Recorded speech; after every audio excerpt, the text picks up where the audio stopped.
If you are in Zimbabwe, you already understand mobile money. You understand agents. You understand cash in and cash out.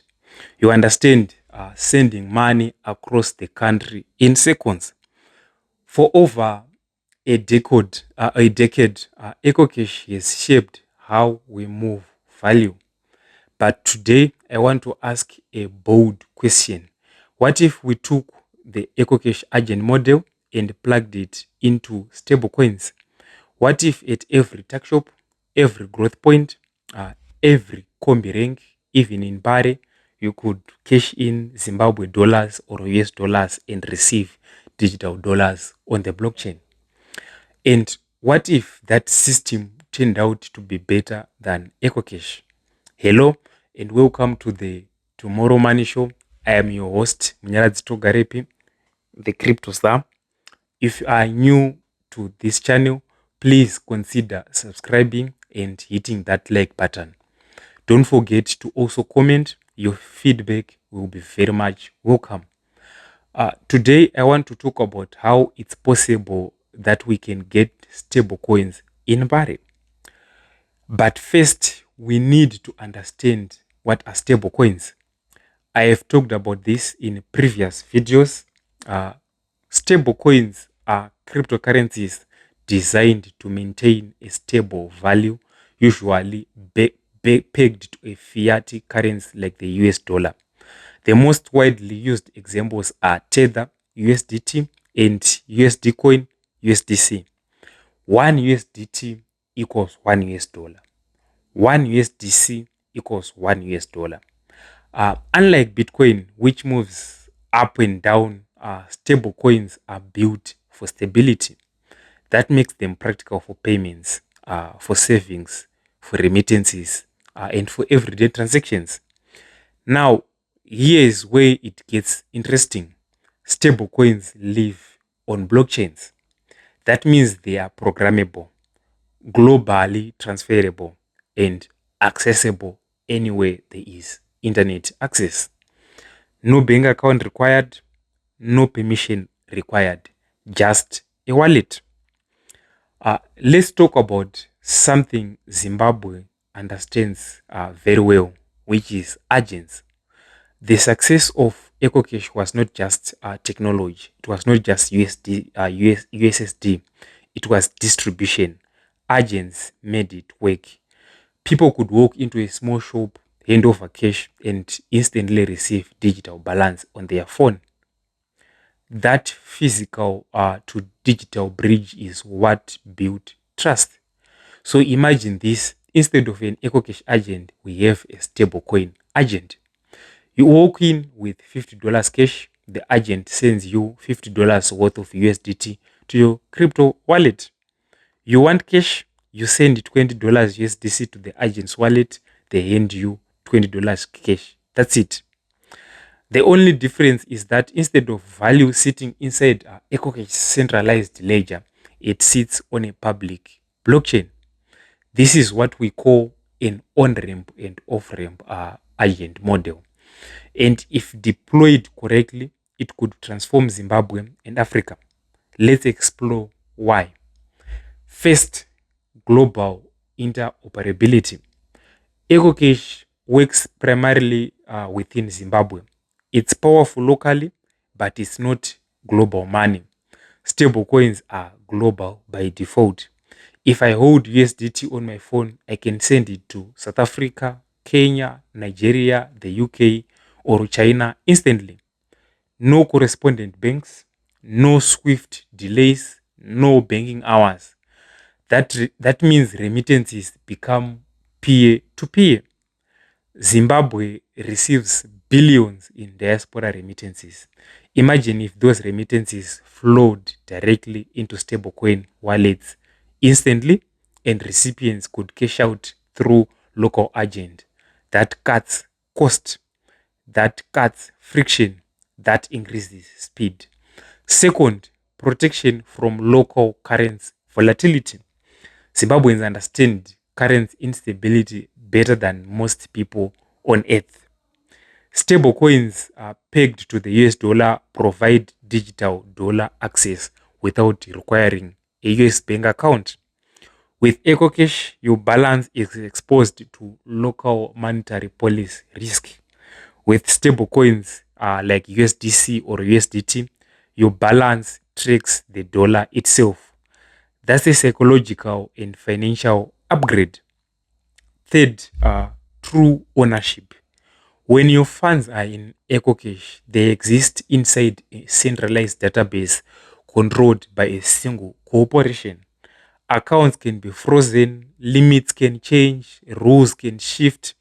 But with stablecoins, if you control your private keys, you control your money. Self custody changes the power dynamic. Now, of course, this comes with responsibility. Key management matters, education matters, but the architecture is fundamentally different. You are not asking permission to access your balance, you are the bank. Fourth, open innovation. EcoCash is a closed ecosystem. Stablecoins exist inside open blockchain ecosystems like Ethereum, Solana, and Tron. That means once someone has stablecoins, they can plug into decentralized finance. They can earn yield. They can access global lending markets. They can trade. They can pay for services online. They can interact with global digital commerce in a way that EcoCash simply does not support. The agent model becomes the entry point into the global crypto economy. Why would this model be better than EcoCash if it succeeds? Number one, lower transaction cost at scale. Blockchain settlements, especially on networks like Tron or Solana, can cost fractions of a cent. Once liquidity depends and competition between agents increases, margins compress. That means cheaper transfers for users. Number two, borderless liquidity. EcoCash liquidity is local. Stablecoin liquidity is global. An agent short on float can receive stablecoins instantly from anywhere in the world. Number three, competition. EcoCash is dominated by a single corporate entity, but a stablecoin agent network could be open. Anyone can become an agent. Anyone can provide liquidity. Anyone can build services on top. Competition drives better pricing and better service. Number four, programmability. Stablecoins can integrate with smart contracts. Imagine automated savings groups. Imagine transparent community funds.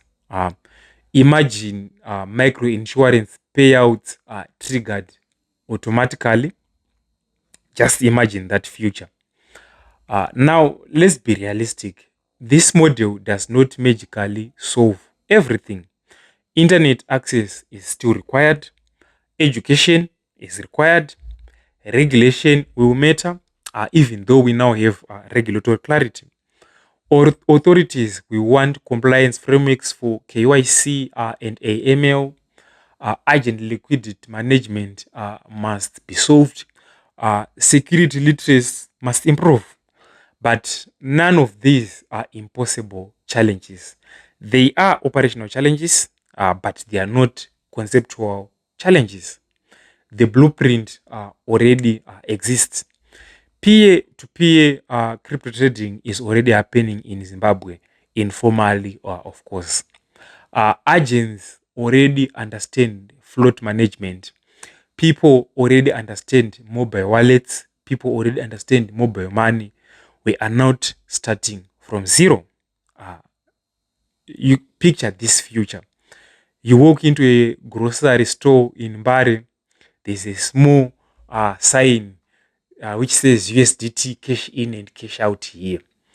Next to airtime sales, next to EcoCash, stable coins at every corner.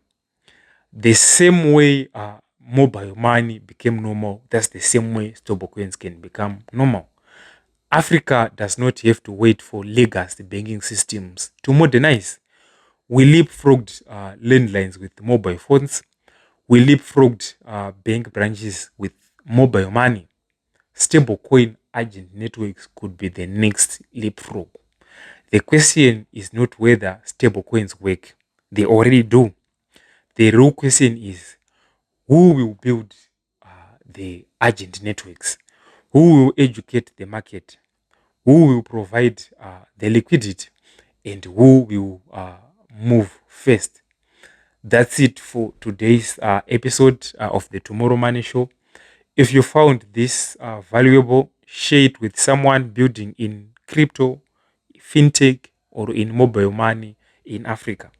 See you in the next episode.